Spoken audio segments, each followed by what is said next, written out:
하나님의 말씀 신명기 1장 29절에서 33절의 말씀 보겠습니다.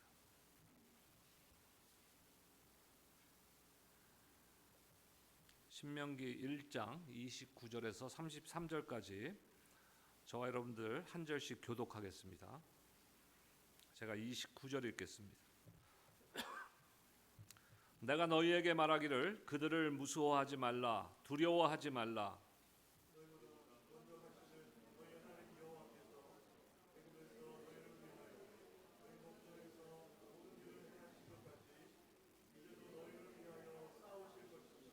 광야에서도 너희가 당하였거니와 사람이 자기의 아들을 앉는 것 같이 너희의 하나님 여호와께서 너희가 걸어온 길에서 너희를 안으사 이곳까지 이르게 하셨느니라 하나. 33절 함께요. 그는 너희보다 먼저 그 길을 가시며 장막 칠 곳을 찾으시고 밤에는 불로 낮에는 구름으로 너희가 갈 길을 지시하신 자이시니라. 아멘. 우리 지난주까지 1년 반 동안 사도행전의 말씀을 우리가 받았습니다.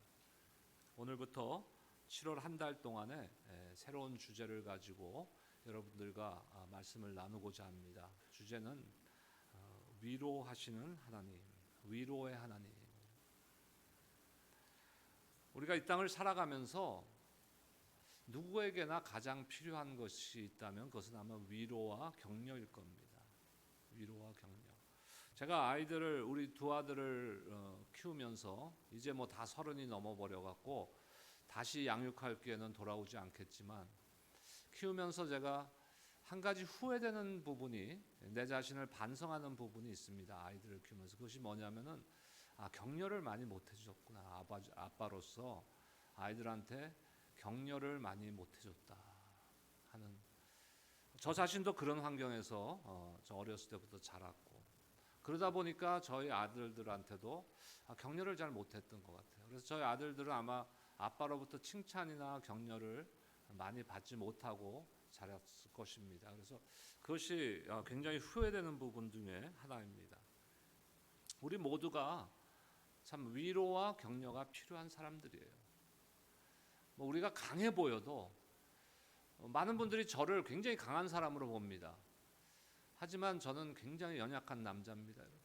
저도 위로가 필요하고 여러분들도 위로가 필요하고 우리 모두가 위로와 격려가 필요한 사람들이에요. 특별히 우리와 같이 이민자의 삶을 살아가는 동안에 우리 조국에서 살았다면 우리가 겪지 않을 그런 일들을 겪으면서 어쩌면은 더 많은 위로가 필요할지도 모르겠습니다. 누구나 다 위로와 격려가 필요하기 때문에 사람들은 그러면 그 위로와 격려를 어디서 받을 것인가? 그 간절함으로 그것을 찾아다니는 거예요. 누군가에게서부터 내가 위로를 받을 것인가? 누구로부터 나는 격려를 받을 수 있을까? 찾아다닙니다. 또 교회 공동체 안에서도 위로와 격려를 우리는 구합니다. 성도 간 사이에서도 우리는 위로와 격려가 있기를 원합니다. 다 중요한 것이죠. 우리가 서로 위로하고 서로 격려하고, 가족 간에도 서로 위로하고 서로 격려하고, 세상에서도 서로 위로하고 서로 격려하는 인간관계가 형성되는 것은 대단히 중요한 일이에요. 매우 중요합니다. 하지만 우리에게 진정으로 가장 필요한, 가장 중요한 위로와 격려는 하나님의 위로와 격려인 줄로 믿습니다. 7월 한 달 동안에 말씀을 통해서 우리가 그 위로의 하나님을 한번 만나보길 원합니다.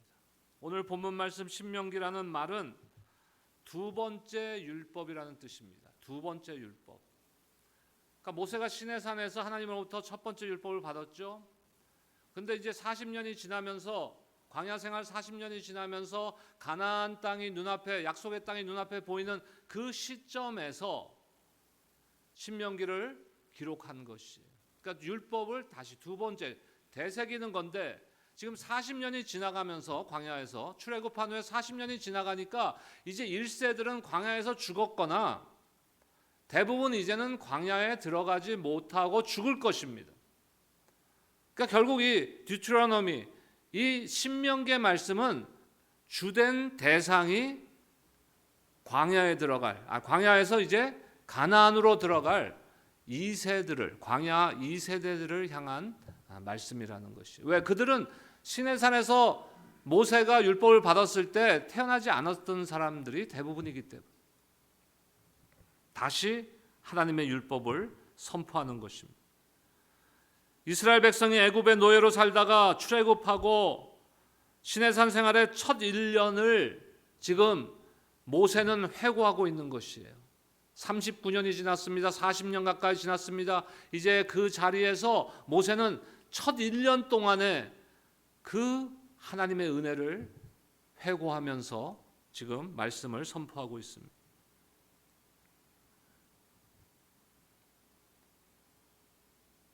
광야에서의 이스라엘 백성들은 어땠습니까? 그 신실하신 하나님, 은혜의 하나님을 항상 믿고 항상 따르고 항상 순종했습니까? 그렇지 않았죠. 조금만 불편하면 불평하고 반역하고 배신하고 모세도 돌에 쳐 죽이려고 하고 우상 숭배하고 이러한 그 이스라엘의 영적인 문제들, 광야에서의 그 실패들, 그것을 지금 상기시키는 거예요. 그들의 신앙의 실패를 상기시키면서 어떻게 해야 되는가? 그 2세들은 올바로 신앙생활하기를 원했던 것입니다. 이스라엘 백성이 애굽에서 출애굽되어서 애굽을 떠나던 날 얼마나 감격이 있었겠어요. 그 민족적으로 전 민족이 민족적으로 그 노예 생활을 하던 그 상황 가운데서 해방되는 놀라운 감격이 있지 않았겠습니까? 자유의 새로운 세상으로 출발한 거예요. 그것도 어디를 향해서 출발합니까? 하나님께서 약속하신 젖과 꿀이 흐르는 가나안 땅으로 큰 기대를 가지고 이스라엘 백성은 모세를 따라 출발했습니다. 그런데 그들이 애굽 땅을 벗어나자마자 그들을 기다리고 있었던 것은 바로 광야인 것이. 광야에서의 생활을 시작하면서 이스라엘 백성에게, 사람들에게 온 것이 무엇입니까? 큰 두려움, 고난. 그 광야라는 그 환경과 상황 앞에서 그들은 큰 두려움에 휩싸였던 것이에요. 그래서 신명기 1장 19절 말씀을 보니까 뭐라 그럽니까? 우리 함께 한번 보겠습니다. 신명기 1장 19절 말씀입니다. 함께 읽겠습니다. 시작. 우리 하나님 여호와께서 우리에게 명령하신 대로 우리가 호렙산을 떠나 너희가 보았던 그 크고 두려운 광야를 지나. 하나님께서 명령하신 대로 이제 가니까 그들이 기대했던 것은 젖과 꿀이 흐르는 가나안 땅에 바로 들어갈 줄 알았는데 그것이 아니라 광야, 그것도 두려운 광야, 크고 두려운 광야. 자, 애굽에서 가나안까지의 그 직선거리로 가면요, 그 당시에 뭐 차로 가는 것도 아니고 걸어서 가면요 40일 전후면은 갈 수 있는 거리입니다. 그런데 그 40일이 40년이 된 것이에요. 이런 상황을 회고하면서 모세가 지금 강조하고자 하는 말씀은 뭡니까? 그 크고 두려운 광야의 40년 가운데서도 하나님께서 우리를 위로해 주셨다. 하나님께서 우리에게 은혜를 베풀어 주셨다 하는 것을 모세는 지금 말씀하고 있는 것입니다. 이번 주 암송 구절입니다. 31절 말씀 우리 다시 한번 읽겠습니다. 31절입니다. 시작. 광야에서도 너희가 당하였거니와 사람이 자기의 아들을 안는 것 같이 너희의 하나님 여호와께서 너희가 걸어온 길에서 너희를 안으사 이곳까지 이르게 하셨느니라 하나. 여러분, 이 말씀을 보면서 저는 제 마음을 확 사로잡는 구절이었어요. 그 중에서도 31절 가운데서도 너희의 하나님 여호와께서 너희가 걸어온 길에서 너희를 안으사. 너희를 안으사. 여러 가지 단어를 우리가 성경에서 보지 않습니까? 너희를 인도해 주셨다. 너희를 이끌어 주셨다. 뭐 등등의 여러 가지 단어들이 있는데 오늘 말씀에서는 안으사. 안으사. 너희가 걸어온 길에서 너희를 안으사. 그것도 어떻게 알아요? 안아요? 사람이 자기의 아들을 안는 것 같이. 엄마가 아기를 낳아서 그 엄마 품에서 아기를 안아주듯이 얼마나 조심스럽겠어요. 얼마나 조심스러워.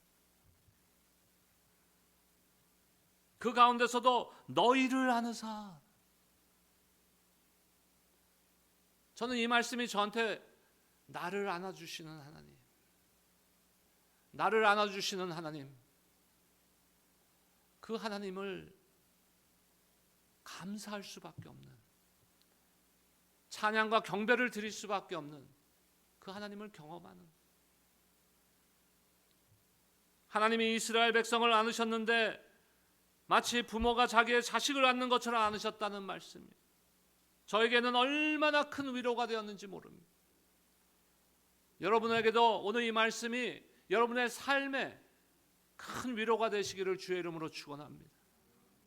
우리 인생도 종종 광야 같은 상황 가운데 혼자 광야에 놓여 있는 것 같이 막막할 때가 있지 않습니까?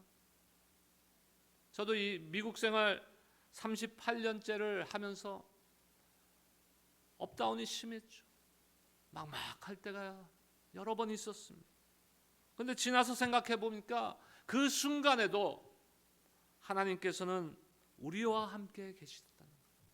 그 순간에도 하나님께서 엄마가 아기를 안고 있듯이 우리를 안고 그 광야의 길을 함께 가셨다는 것을 여러분들 믿으시기 바랍니다. 여러분, 캥거루 케어의 기적이라는 말을 들어보신 적 있습니까? 캥거루 케어의 기적. 한 12년 전에 2010년 한 3월에 호주 시드니 어느 병원에서 쌍둥이가 태어났어요. 산모가 이제 쌍둥이를 출산했는데 27주 만에 출산을 했어요. 정상이 몇 주예요? 다들 낳으신 지가 오래돼 갖고 뭐 9개월이니까 뭐 그렇죠? 30 몇 주겠죠? 36주, 37주인데 27주. 그러니까 2달 이상을 먼저 태어난 미숙아로 태어났어요. 쌍둥이가, 자매, 여자아이. 근데 동생인 자매 그 쌍둥이 중에 동생이 제임이라는 아기인데 심장이 뛰지 않은 거예요. 20분 동안 심폐소생술을 했는데 끝내 숨이 멈췄습니다. 그러면 이제 사망 선고를 하지 않습니까, 의사가? 근데 엄마가 마지막 그 아이를 품에 안고 떠나보내기가 안타까운 거예요. 그 아이를 안고 있는데 그 아기가 호흡이 돌아온 거예요. 숨이 멈춘 제이미는 엄마의 품이 살려는, 엄마가 안아준 것이 그 아기를 살렸다는 것이에요. 그 이후에 이 사건을 통해서 캥거루 케어의 기적이라는 말이 나오게 된 것입니다. 근데 이 말을 통해서 사람들이 그 지금 회자하는 말들 가운데 중요한 메시지가 뭐냐면요, 그만큼 안아주는 것이, 사랑으로 품으로 안아주는 것이 중요하다는 것이.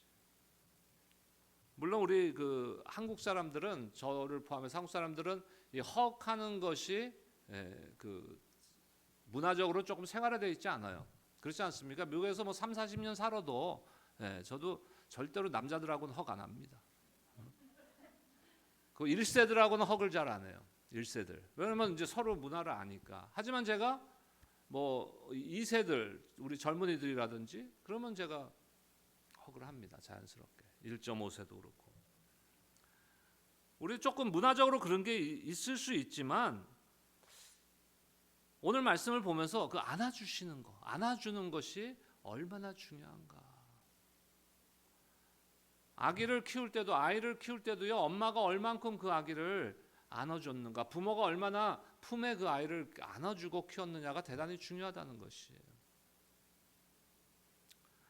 제가 강아지를 2마리 키우기 때문에 개소리를 가끔 합니다. 얘네들이 이제 8주 됐을 때 제가 입양했는데 2마리를, 남매인데, 그때 이제 지식을 이제 좀 인포메이션을 막 이제 그 인터넷을 통해서 서치를 좀 했죠.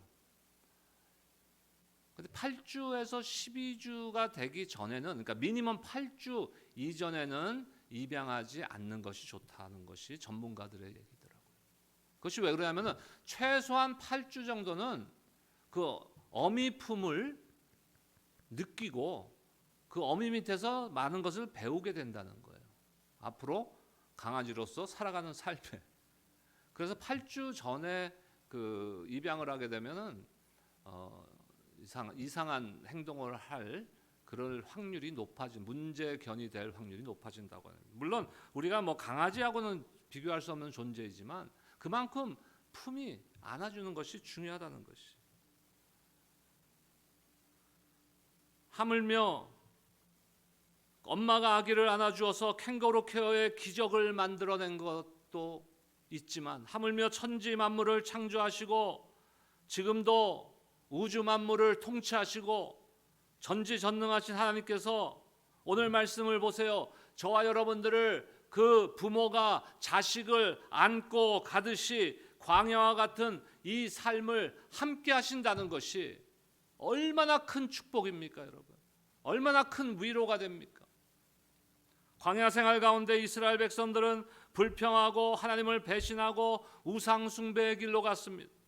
그들의 눈에는 광야에서의 삶이 하나님께서 안아주시고 인도하시는 삶이라는 것을 느끼지 못했을 것이에요.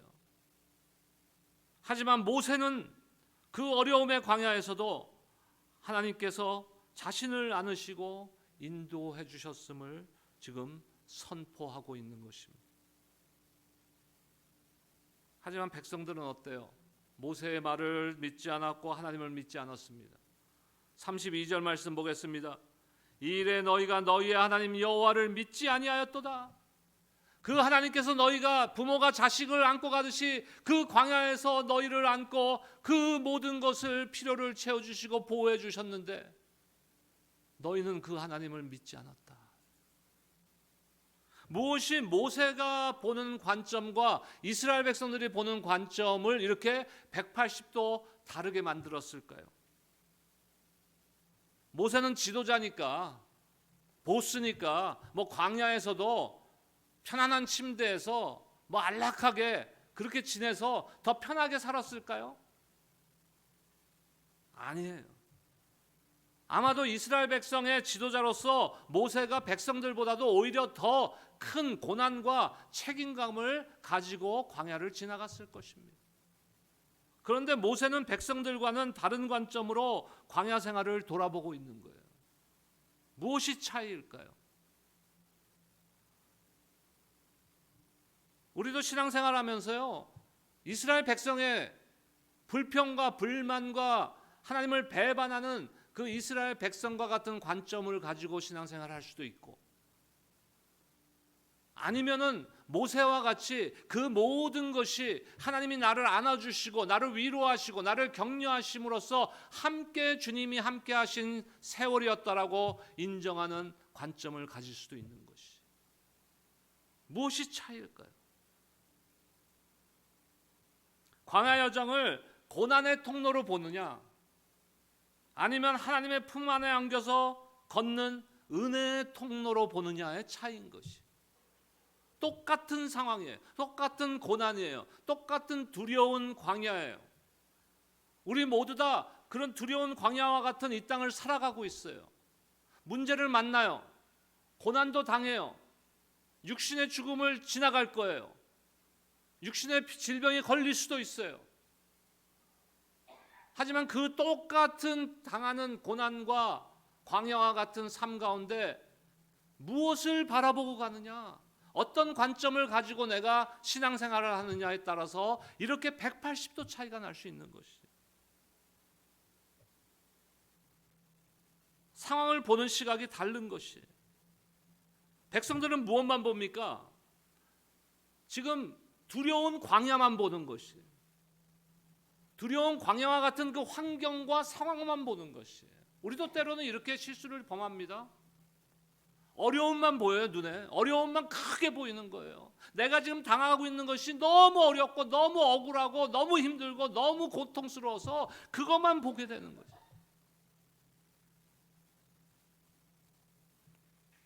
그러면 어떻게 됩니까? 절망하게 되는 거예요. 절망하게 되는 거예요. 힘을 잃어버리는 거예요. 의욕이 없어져요. 모세를 보세요. 똑같은 환경 안에 있어요. 지금 백성들과 어쩌면 더 무거운 책임감을 양 어깨에 지고 있습니다. 그런데 모세는 그 가운데서도 전능하고 은혜롭고 자비로우신 하나님의 아버지를 향해 눈을 고정하고 있는 것이. 골로새서 3장의 말씀을 보면요, 위의 것을 생각하고 땅의 것을 생각하지 말라고 사도 바울이 권합니다. 위의 것을 생각하고 땅의 것을 생각하지 말라. 또 위의 것을 보라. 근데 우리는 어쩌면요, 땅만 보고 가는 거예요. 땅만. 환경과 상황만 보고 있는 거예요. 그것을 주관하시고 그 가운데서도 그 모든 것을 통치하고 계시는 하나님을 바라보시기를 주의 이름으로 축원합니다. 이스라엘 백성들은 아래의 것을 봤어요. 눈앞의 현실만 바라봤어요. 하지만 모세는 위의 것, 바로 하나님의 약속을 바라보는 거예요. 오늘 말씀을 통해서 우리도 모세와 같이 하나님의 약속을 바라보며 안아주시는 하나님의 은혜, 나를 안아주시는 그 하나님의 은혜를 경험하시기를 주의 이름으로 축원합니다. 그 하나님이 어떤 하나님이에요? 첫 번째 우리가 생각해 볼 것은, 우리가 믿는 하나님은 위험 가운데서 자신의 백성을 보호해 주시는 하나님이십니다. 보호해 주시는 하나님. 목자가 언제나 양의 앞에서 갈 길을 인도하듯이 하나님은 우리 앞에서 갈 길을 지시해 주십니다. 그래서 모세는 여호와를 가리켜 30절에서 너희 앞서 행하시는 너희 하나님이라고 선포하고 있습니다. 30절 말씀 다시 한번 읽겠습니다. 30절입니다. 시작. 너희보다 먼저 가시는 너희 하나님 여호와께서 애굽에서 너희를 위하여 너희 목전에서 모든 일을 행하신 것 같이 이제도 너희를 위하여 싸우실 것이며 광야의 위험 가운데서도 함께 하시며 이스라엘 백성들을 위하여 싸우셨다고 하십니다. 아멜렉과 같은 대적 앞에서 그들을 보호해 주시는 하나님이심을 지금 선포하고 있습니다. 그래서 모세는 뭐라고 하나님을 지금 지칭하고 있어요? 너희보다 먼저 가시는 너희의 하나님 여호와, 너희보다 먼저 가시는, 이 말씀에 굉장히 중요한 내용이 있는 것이에요. 의미가 있는 것. 무엇입니까? 우리는 내가 어려움을 당하고 고통당하면 그때 하나님 부르면 하나님이 그때 나를 바라보시고 오시는 것으로 착각하고 신앙생활을 합니다. 그렇지 않다는 것이에요. 우리보다 먼저 앞서 행하시는 하나님이십니다. 우리보다 먼저 앞서 예비하시는 하나님이십니다. 저와 여러분들이 믿는 하나님이 약하고 부족한 하나님이십니까? 아니죠. 우리가 믿는 하나님은 제한받지 않으시는 전지전능하신 하나님이십니다. 그분이 우리보다 앞서서 행하신다는 거예요. 우리를 보호해 주신다는 것이.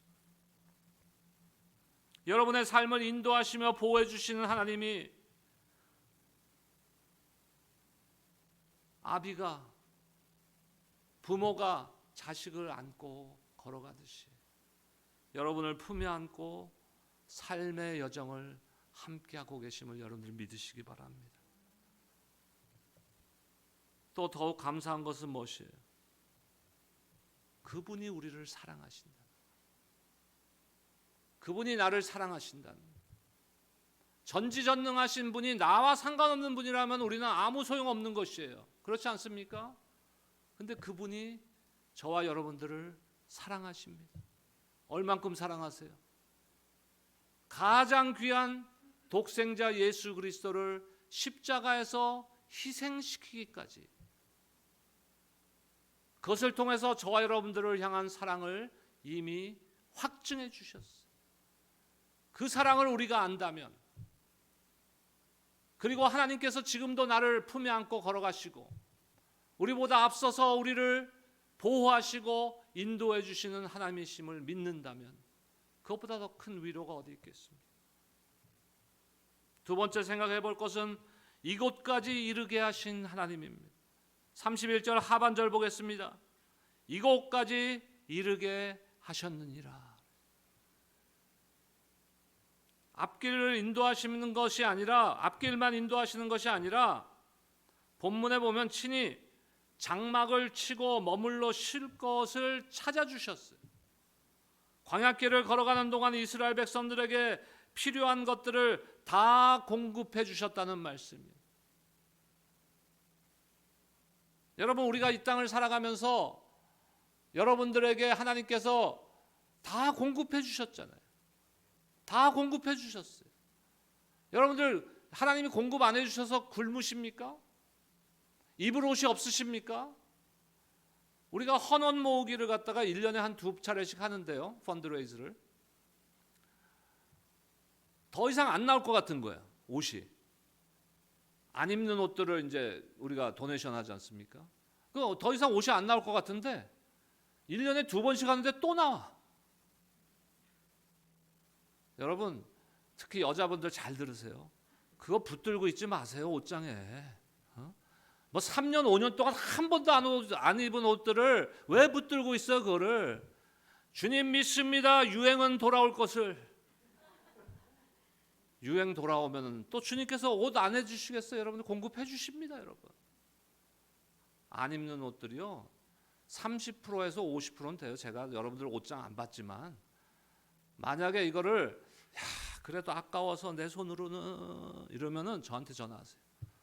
제가 가서 과감하게, 권사님 이거 내가 입은 거 교회 다니시는 동안 한 번도 못 봤는데.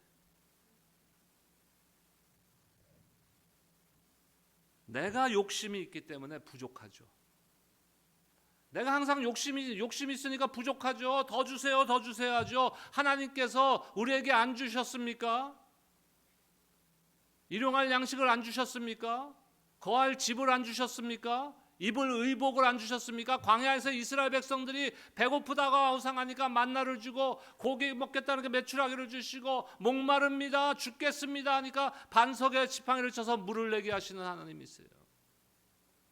길이 없는 곳에 길을 내시는 하나님이십니다, 여러분. 여러분들의 필요를 누구보다도 잘 아시는 하나님이세요. 그러니까 자꾸 그거 달라 하지 마세요. 주님이 뭐라 그랬어요? 그런 것들은 이방인들이 구하는 것이다. 그러니 그의 나라와 의를 먼저 구하라. 그러면 이 모든 것을 너희에게 더하시리라. 여러분, 한국에서 저도 직장 생활을 안 해봤지만, 한국에서는 직장 생활하면 그 본봉이 있고 보너스가 많아요. 보너스가 꽤 많잖아요. 미국에는 사실 뭐 특별한 직종을 제외하고는 보너스가 이렇게 그 본봉에 뭐 1년에 600% 뭐 이렇게 안 준단 말이에요. 한국에서는 보너스가 좋아요. 그래도 본봉이 있어야 보너스가 나오는 거 아니에요. 근데 우리는 하나님 앞에 보너스만 달라 그러는 거야, 지금. 보너스는 그냥 주실 거예요, 지금. 왜 그거만 달라고 자꾸 그러세요? 아직도 또 그거 달라 그러실 거죠, 또. 제발. 뭐라 그랬어요, 주님이? 그런 것들은 이방인들이 구하는 거래요. 하나님은 우리 앞길을 인도만 하시는 것이 아니라 먼저 가셔서 준비해 주시고 공급해 주시는 하나님입니다. 세 번째 생각해 볼 것은 갈 길을 인도하시는 하나님. 광야에는 길이 없습니다.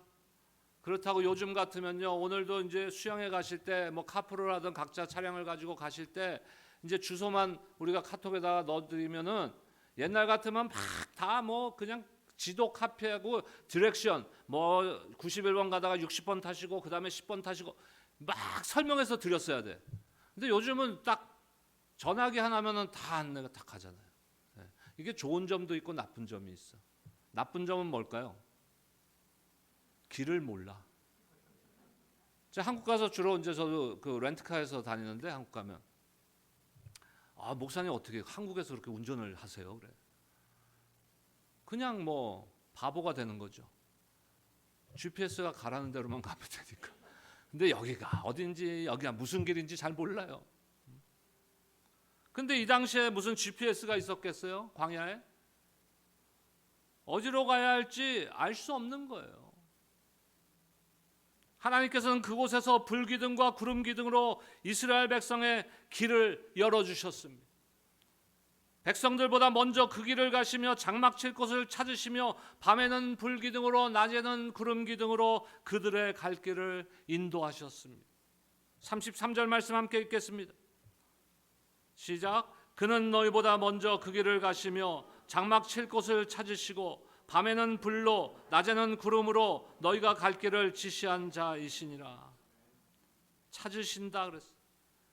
장막 칠 곳을 찾으시고 자세히 조사하고 살핀다는 게 그냥 대충 여기 가서 니네 쳐 이게 아니에요.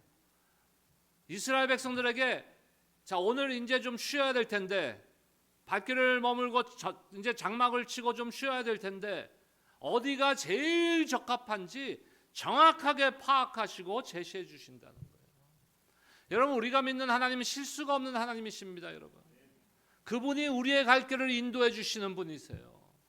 우리가 내 마음대로 가고 내가 판단해서 가면요 실수할 확률이 높아요. 하지만 하나님의 인도하심에 따라 갈 길을 결정하면 실패할 확률이 몇 프로요?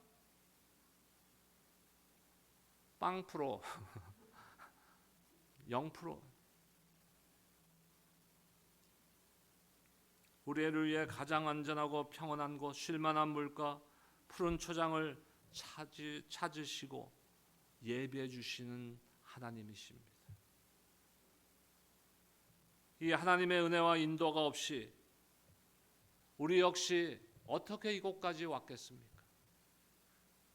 우리를 안으시고 인도하시는 그 하나님 앞에 이제 좀 더 믿음을 가지고 이 세상을 바라봐야 되지 않겠습니까? 제가 늘 말씀드리지만 성경을 보면 참 많은 명령들이 나오지만 가장 많이 하신 명령이 뭐라고요? 두려워하지 말라는 거예요. 두려워하지 말라. 신명기에서도 중요한 고비마다 모세를 통해서 하나님께서는 이스라엘 백성에게 뭐라 합니까? 반복해서 두려워하지 말라고 명령하세요. 하나님의 자녀는 하나님의 품에 안겨서 광야와 같은 이 세상을 살아가는 사람들입니다.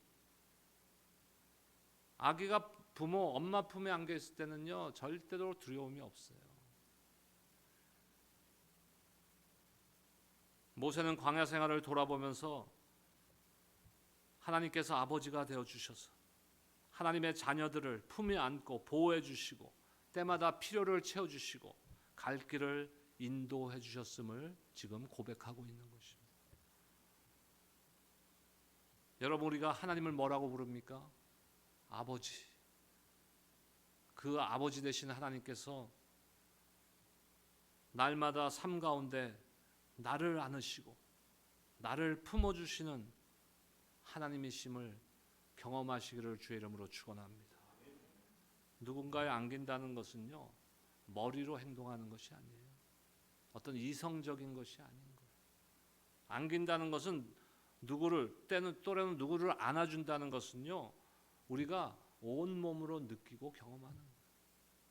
하나님께서 우리를 안고 계시다는 것을 우리가 느낄 수 있어야 되는 거예요.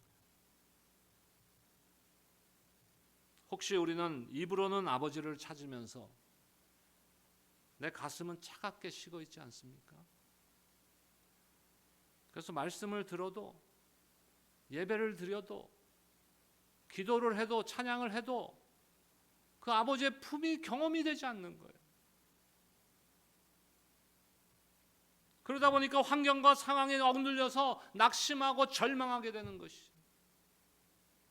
그때 무엇을 해야 되겠어요? 위의 것을 봐야 되는 거예요. 눈을 들어보면 하나님이 우리를 여전히 안으시고 광야와 같은 인생길 가운데서도 우리를 이끌어 주시는 그 깊은 은혜를 알게 되고 지식으로 아는 것이 아니라 나의 삶의 경험으로 알게 되는 것입니다. 주님은 반드시 우리를 품에 안고 우리를 인도해 주십니다. 우리를 고쳐 주십니다. 이 주님의 안아주심의 위로를 날마다 경험하고 이제는 우리도 서로 안아줌으로써 서로에게 위로와 격려를 주는 회복의 공동체, 위로의 공동체가 되기를 주님의 이름으로 축원합니다. 기도하겠습니다.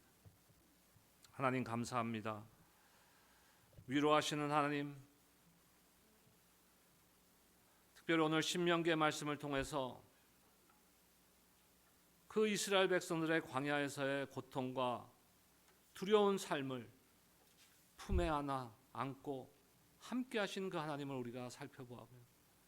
지금도 우리를 안고 계시는 주님, 지금도 우리의 삶 가운데 함께 하시는 그 하나님을 경험하게 하여 주시옵소서. 우리의 삶이 날마다 그 은혜를 경험하고 아버지의 품을 경험하고 위로받고 격려받고 이제는 그 위로와 격려를 세상 사람들에게 나눌 수 있는 회복의 공동체가 되는 우리 교회 되게 하여 주시옵소서. 감사하며 예수 그리스도의 이름으로 기도드립니다. 아멘.